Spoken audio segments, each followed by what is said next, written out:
ہندوستان کی سب سے بڑی ریاست اتر پردیش ایک بار پھر قدرتی آفت کی شدید زد میں ہے۔ گزشتہ دنوں آنے والے غیر موسمی طوفان، ژالہ باری، تیز آندھی اور بجلی گرنے کے واقعات نے ریاست کے درجنوں ضلعوں میں تباہی مچا دی۔ سرکاری اعداد و شمار کے مطابق کم از کم 111 افراد ہلاک ہوئے ہیں۔ موسم خراب ہونے کے کارن سبھی فیڈر بند کیا گیا۔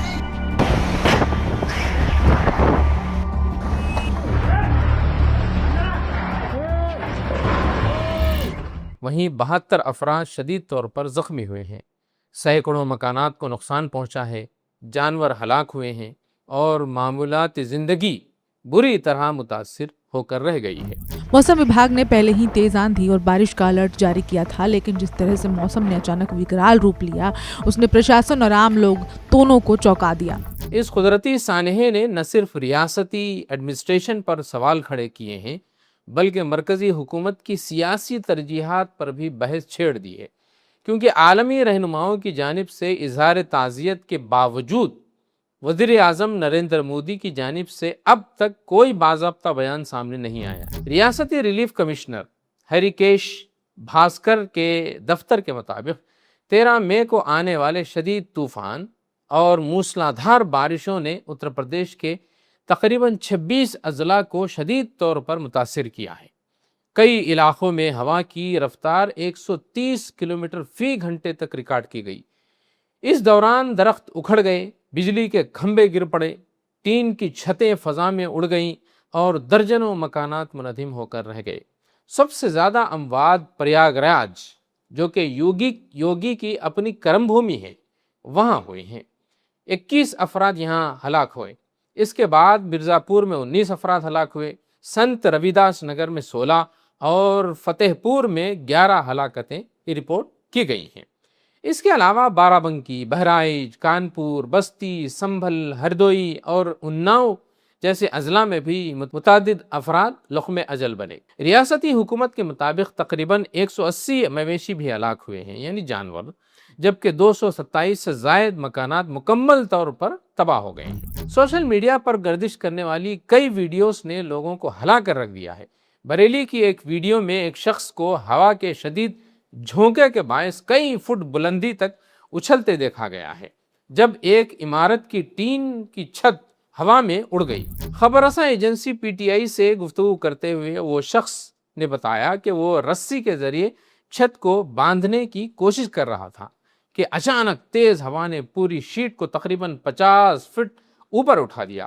کانپور دیہات میں ایک 19 سالہ لڑکی اس وقت ہلاک ہو گئی جب وہ بارش سے بچنے کے لیے درخت کے نیچے پناہ لینے گئی تھی اور آسمانی بجلی اس پر گر پڑی۔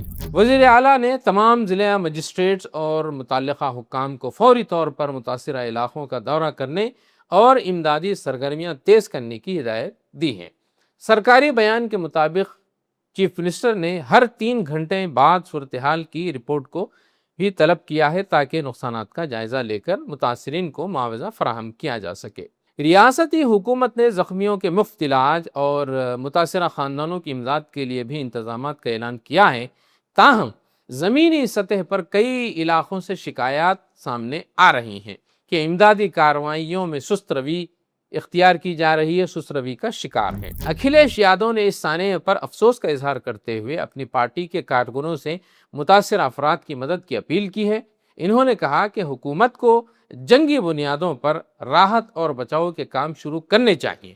اکھلیش یادو نے مطالبہ کیا کہ زخمیوں کے لیے بہترین مفت علاج، متاثرین کے لیے خوراک و پانی، عارضی رہائش اور مرنے والوں کی باعزت تدفین کا انتظام فوری طور پر کیا جائے۔ اتر پردیش کے اس المناک سانحے پر کئی عالمی رہنماؤں نے ہندوستانی عوام کے ساتھ اظہار یکجہتی بھی کیا۔ خاص طور پر روس، متحدہ امارات اور سنگاپور کی جانب سے تعزیتی پیغامات نے توجہ حاصل کی۔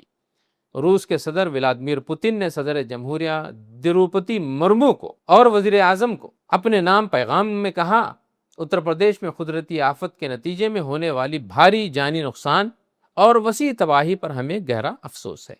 ہلاک ہونے والوں کے اہل خانہ کے ساتھ ہماری ہمدردیاں ہیں، جبکہ زخمیوں کی جلد صحت یابی کے لیے دعا گو ہیں۔ یہ پیغام روسی وزارت خارجہ کی جانب سے بھی جاری کیا گیا۔ جس میں متاثرہ خاندانوں سے اظہار تعزیت اور ہندوستانی عوام کے ساتھ یکجہتی کا اظہار کیا گیا۔ اسی طرح سنگاپور کے ہائی کمشنر سامن وانگ نے social media platform X پر کہا کہ وہ بریلی میں ہونے والی ہلاکتوں کی خبر سن کر صدمے اور غم میں ہیں۔ انہوں نے متاثرہ خاندانوں کے لیے دعاؤں کا اظہار بھی کیا۔ جہاں عالمی رہنمائیں تعزیتی پیغامات جاری کر رہے ہیں، وہیں ہمارے ملک کے وزیر اعظم نریندر مودی کی خاموشی سیاسی حلقوں میں موضوع بحث بنی ہوئی ہے۔ اب تک وزیر اعظم کی جانب سے نہ کوئی سرکاری بیان جاری ہوا ہے اور نہ ہی سوشل میڈیا پر متاثرین کے لیے اظہار افسوس سامنے آیا ہے۔ جب بین الاقوامی شخصیات اس سانحے پر اظہار ہمدردی کر رہے ہیں تو ایسے میں ملک کے وزیر اعظم کی خاموشی عوامی حساسیت کے فقدان کی علامت سمجھی جائے گی۔ اپوزیشن جماعتوں اور سوشل میڈیا صارفین نے بھی سوال اٹھایا ہے کہ آیا حکومت کی ترجیحات سیاسی سرگرمیوں تک محدود ہو کر رہ گئی ہیں؟ اس پورے سانحے کا سب سے افسوسناک پہلو ہمارے ملک کے مین اسٹریم میڈیا کا رویہ بھی رہا ہے۔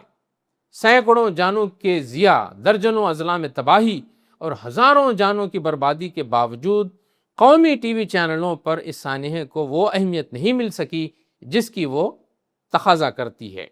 بہت سے نیوز چینلز پر اسی دوران سیاسی بیان بازی، مذہبی مباحث، اسٹوڈیو میں چیخ و پکار اور سنسنی خیز موضوعات کو ترجیح دی جاتی رہی، جبکہ اتر پردیش کے متاثر عوام کی چیخیں اور مشکلات پس منظر میں چلی گئیں۔ یہ وہی میڈیا ہے جو بعض اوقات معمولی سیاسی واقعات پر گھنٹوں خصوصی پروگرام نشر کرتا ہے، لیکن جب غریب کسان، مزدور اور دیہی خاندان قدرتی آفات کا شکار ہوتے ہیں تو اس کی تکلیف ٹی آر پی کے پیمانے پر اہم نہیں سمجھی جاتی۔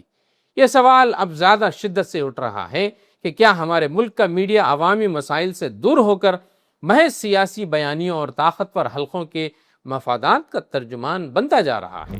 ناظرین، ایک اور پہلو موسمیاتی تبدیلی کا بھی ہے۔ ماہرین کے مطابق ہندوستان میں غیر موسمی بارشوں، شدید آندھیوں اور ژالہ باری کے واقعات میں مسلسل اضافہ ہو رہا ہے۔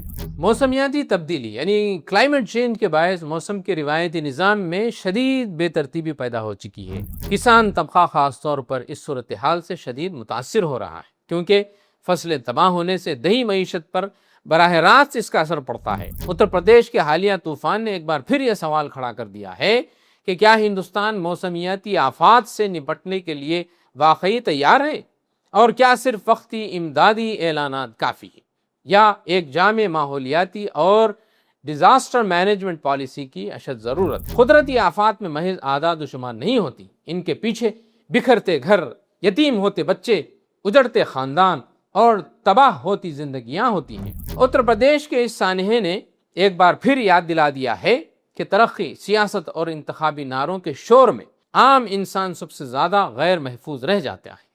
سوال اب بھی باقی ہے، کیا اس سانحے سے کوئی سبق لیا جائے گا، یا یہ بھی ہندوستان کی دیگر آفات کی طرح صرف چند دنوں کی خبریں بن کر رہ جائے گا؟ ناظرین، آپ دیکھ رہے تھے ویوز آن نیوز۔ اس موضوع پر آپ کے کیا خیالات ہیں؟ کامنٹس باکس میں ضرور اس کا اظہار کریں۔